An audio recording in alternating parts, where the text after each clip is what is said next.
فعهدا سنسير على خطاكم مهما فعل الثالوث المشؤوم، وسنصبر على أذاهم وظلمهم وقمعهم الذي تعودنا عليه، وسنستلهم نصرنا من الإمام الحسين سلام الله عليه، الذي انتصر دمه على سيف يزيد عليه لعائن الله، وانتصر بأن كان مظلوما ولم يك ظالما. وها نحن نرى أن الشعب اللبناني قد وقع عليه الظلم كما وقع علينا الظلم في العراق، ولكن كما قال تعالى في محكم كتابه العزيز: ونريد أن نمن على الذين استضعفوا في الأرض ونجعلهم أئمة ونجعلهم الوارثين.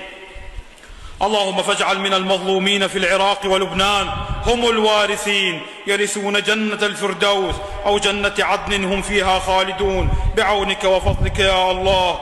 فصبرا أيها المؤمنون في لبنان، فصبرا أيها المؤمنون في لبنان، يا أتباع محمد بن عبد الله، وأتباع علي، وأتباع فاطمة والحسن والحسين، وأتباع الإمام المهدي سلام الله عليهم أجمعين، وأتباع أصحابهم البررة من الآن إلى قيام يوم الدين. واعلموا أنكم بعين الله، فقد قال الإمام الحسين سلام الله عليه: هون ما نزل بي إنه بعين الله وأنتم بعين الله.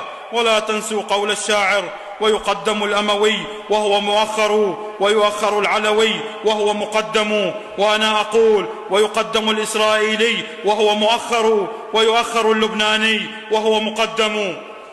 وكما قال تعالى: يا أيها الذين آمنوا لا تتخذوا اليهود والنصارى أولياء بعضهم أولياء بعض. وين اليهود والنصارى حبيبي؟ بلبنان والعراق. والنصارى أولياء بعضهم أولياء بعض ومن يتولهم منكم أيها المسلمون، ومن يتولهم منكم فإنه منهم، إن الله لا يهدي القوم الظالمين.